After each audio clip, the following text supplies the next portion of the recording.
Asus has had a strong year so far.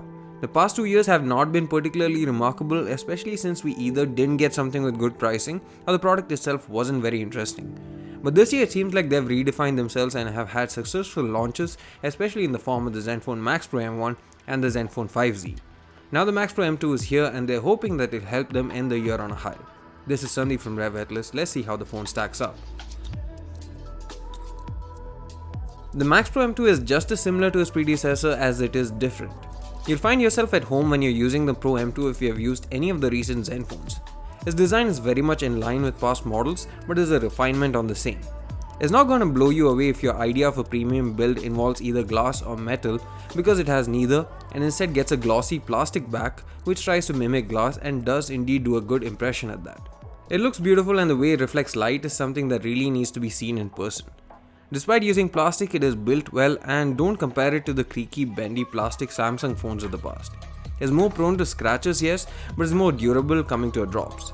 But in our time of testing, it's been fairly resistant to scratches as well.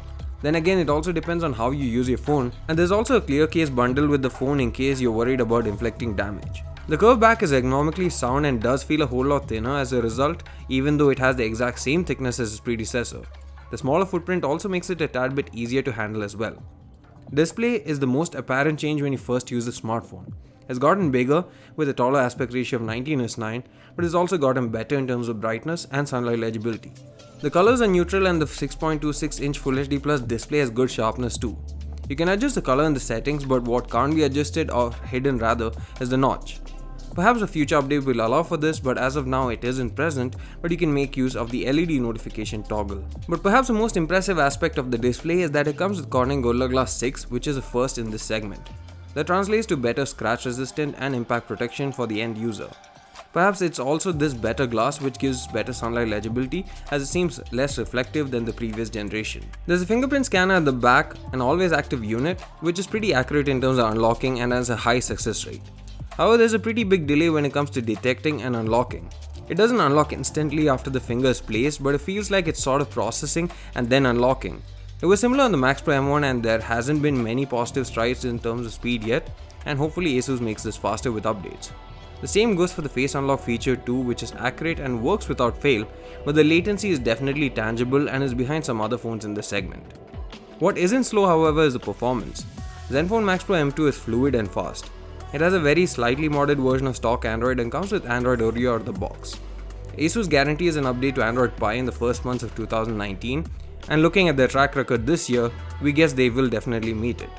A lot of the performance credit goes to a lightweight UI and there's very few pre-installed apps as well this time, but it can be attributed to the Snapdragon 660 octa-core AIE processor as well. You can choose between a 3+32 or 4 or 6GB with 64GB of storage. All three have triple card slots with a dedicated microSD card slot with support for dual 4G VoLTE. Also, unlike last time, all three models share the same camera hardware, so choice becomes easier and you don't really feel forced to get the 6GB version just for the camera, so the consumer does win at the end. Asus has enabled L1 wideband security, which allows for HD streaming of content on Netflix and Prime for example, so you can indeed make full use of the Full HD display. Camera 2 API isn't supported out of the box, but you have Project Treble, albeit without support for seamless updates. But the most disappointing aspect, and perhaps one major chink in the otherwise strong armor of the Max Pro M2, is the lack of support for 5GHz and AC Wi-Fi. The speaker on the Max Pro M2 is really loud. It's a single bottom firing speaker, but the volume outputted is surprisingly loud and much more than the thin slit suggests it can do. It's also pretty good in terms of clarity and there's not much distortion even at highest volume. Audio over the wired route is good too, and yes, the headphone jack is still in place.